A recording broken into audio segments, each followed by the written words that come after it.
Be very, very quiet. We're hunting dandelions. Yep. Oh, I got my helpers with me, of course. And, okay, sorry guys, am I interrupting you? I just thought it would be a good opportunity to talk about why I'm harvesting these and why you might want to consider bringing them into your diet too. Wow, we got the whole crew. Okay.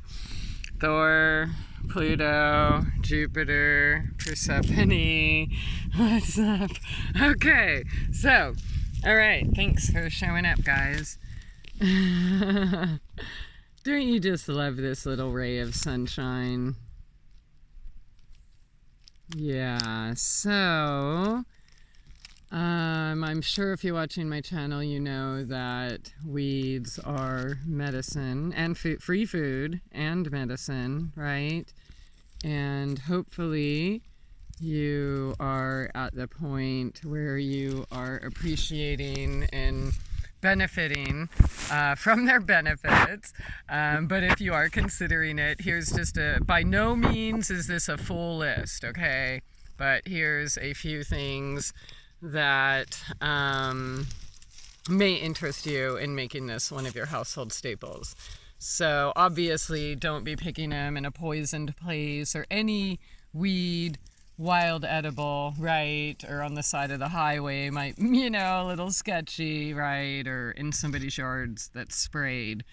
But, wow, Pluto's really entertained with something in the deer net. So they are chock full of vitamins, okay? So vitamin A, they have folate and other B vitamins, vitamin C, E, K. They also have a buttload of vitamin C, calcium, the magnesium, potassium, and iron, okay? And like when they're in your yard, when you're weeding, I've mentioned this before, you don't want to just like kill the weeds, right? If you want to weed like a pro or like a real medicine woman, right? Or a real domestic goddess or a real shaman or medicine person, right? Like you would harvest it no different than you would your tomatoes or anything else, except that this has way more uses, okay? So right now I'm just picking the flowers and I'm trying to, so what I'm gonna do, I'm just gonna put my little nail right under the head and pinch and boom. So, and I'm gonna dehydrate these and make a little medicine because I just love dandelions for skincare. So in addition to all the things I said, it's skincare, diuretic, a blood cleanser. It has proven anti-cancer, anti-tumor properties, antiseptic properties. And you know what? Please don't believe me and don't let your research stop here, okay? Like literally go to pubmed.gov, type in dandelion, see what you get. And there's other, of course, peer-reviewed, published journals that you can check, right? And so what do you do with them, right? Okay, so it has all this nutrition. Well, okay, you can eat them, right? You can also use them for, you can use the entire plant, okay? So flower, stems, leaves, roots. I'll go through some of it. If you're going to use the roots, don't harvest a plant like this right now. You know what I mean? This is a new one. So you're going to want to let him grow for at least until the fall, right? And maybe even next year is better, especially if you're in a place where they overwinter or whatever. So you can eat them, right, in salads. You can turn them into a nice little oil, right? You can also turn them into a vinegar, right? And soak them in vinegar for 6 weeks or something. And then, you have all of those medicinal and nutritional benefits we talked about will be going in anything that you put that vinegar in. You could also make a tincture with them. You could dry them to use for tea. Of course, I mentioned eat them fresh. You can even juice them, the whole plant.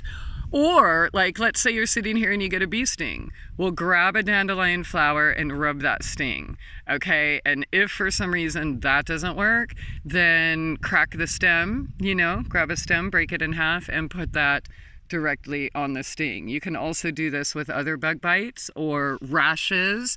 Oh my God, Bear. He needs a rub-a-dub-dub-dub. Yes. God, I love you guys. Sorry, I didn't expect to be so distracted, but that's a cute distraction. So, yeah, and believe it or not, you can actually use the leaves also, like as a poultice, like, like a plantain or even a yarrow or chamomile or something like that, right? For other skin issues. So I think I mentioned rash, bee sting, other wounds, and the milk, right? The milk of the stem, that white stuff. If you have like a rash or sting or bite, try putting that milk on it first and see what happens. And also, okay, so getting back to not killing them or poisoning them, all of those nutrients that you can get by eating them, also, it's putting it into the soil, right? So dandelions are going to predominantly grow, for the most part, in places that are, like, say, lots of clay or maybe even lots of sand. They might, the soil might be lacking calcium. I guess the soil is pretty good right here where we're walking. But, if you see a whole bunch of dandelions pop up in a certain area, they're not there to terrorize you. They're there to actually help you, right? And re-nourish your soil, or maybe the calcium is so far down underneath the surface that, that it needs to pull the calcium all the way up from its super long, deep taproot.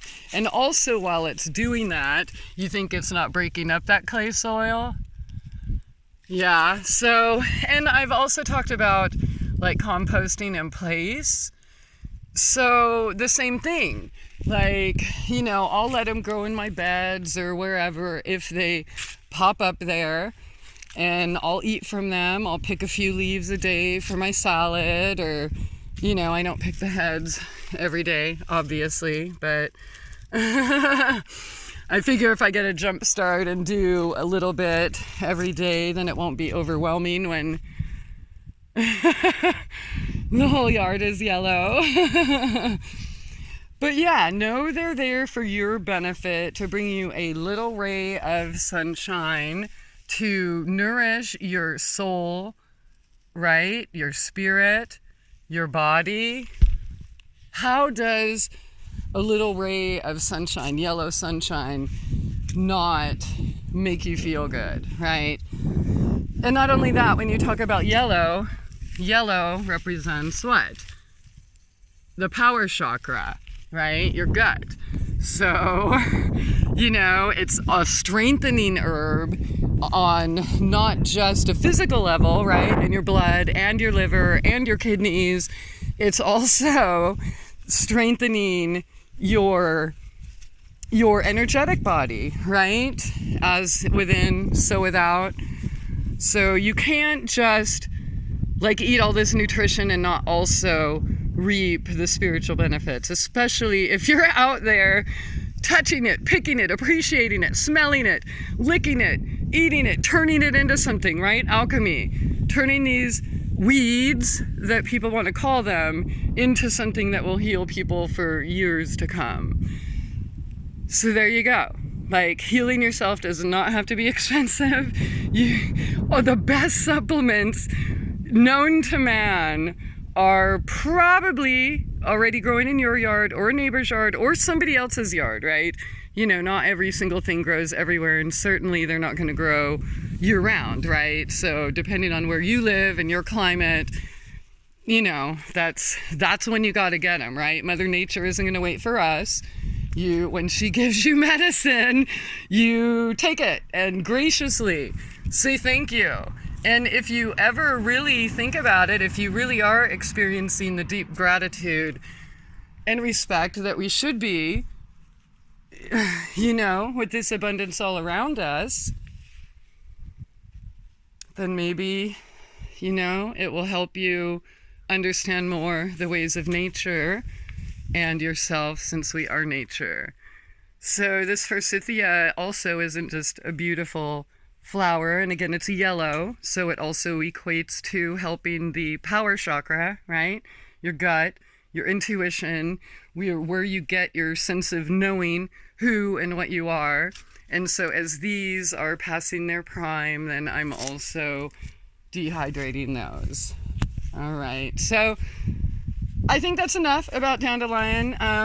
Everything else there is to know, I'm sure you can figure it out, but I can have fun. I'm going to go dry these out now, and I hope this helped in your quest for dandelions. Oh, also dent de leon, that's tooth of lion, and the reason they called it that is obviously for its notorious jagged leaves, which here's some right here, so you can take a look at it. Yeah, so that dandy lion was named after the tooth of a lion. And despite how people may feel about lions, they are fierce and strong and gentle, just like this little ray of sunshine. Have a good day.